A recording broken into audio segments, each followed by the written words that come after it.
బొచ్చెలు, బొమ్మెలు, రవ్వలు, కొర్రమట్టలు, పండుగప్పలు, పుల్సలు, జెల్లలు, చందమామలు, Apollo, salmon గిసొంటి శాన చేపల పేర్లే ఇన్నగాని చేపలల్లా దయ్యం చేపలు కూడా ఉంటాయి అన్న ముచ్చట్నయితే గిప్పుడే ఇంటున్న వాళ్ళ మీరు కూడా ఇప్పుడే ఇంటుర్రా అవోళ్ళ దయ్యం చేపలట గా ఖమ్మం జిల్లాలో చేపలు పడదామని పోయిన వాళ్ళకు దొరికినాయట ఆ చేపలు చూసేద్దాం పారి ఎట్లున్నాయో ఇక చూసిర్రా ఎట్టున్నాయో ఇవి వీటిని దయ్యం చేపలని పిలుస్తారట. మామూలుగా సముద్రాలలో మాత్రమే కానొస్తాయట ఇసుంటి దయ్యం చేపలు. కానీ ఖమ్మం జిల్లా తిరుమలాయపాలెం మండలం బీచురాజుపల్లి కాడున్న ఆకేరుల చేపలు పడుతందుకు పోయిన బాలాజీ తండోలకు దొరికినాయట. మరి ఆకేరు చెక్ డ్యాంలకు ఎట్లొచ్చినాయి కావచ్చు అని అంటే వరదలు వచ్చినప్పుడు ఎదురెక్కి అండ్ల దుంకి ఇండ్ల చేరినాయి కావచ్చు అని అంటుర్రు. పేరుకు తగ్గట్టి ఇవి దయ్యం చేపలే అంటే మనుషులకు కాదు కానీ కతిమ చేపలకు దయ్యాలసుంటాయనట. అస్సలు బతకనియ్యి ఒట్టిగానే కొరికి చంపుతుంటాయట వేరే చేపలను. అందుకే ఆ పేరు పెట్టినట్టుర్రు.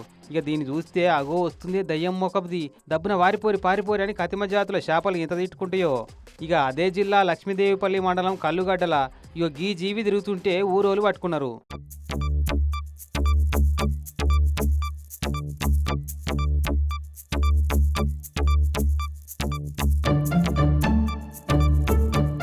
అడవి అలుగు ఇది అదే పాంగోలిని అంటుంటారు కదా.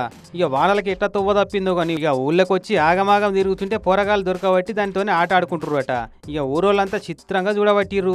లాస్ట్కు ఫారెస్ట్ వాళ్ళకు ఫోన్ కొడితే వచ్చి పట్టుకపోయి దూరంగా తీసుకుపోయి ఇడిచిపెట్టిరట జంగల్లా.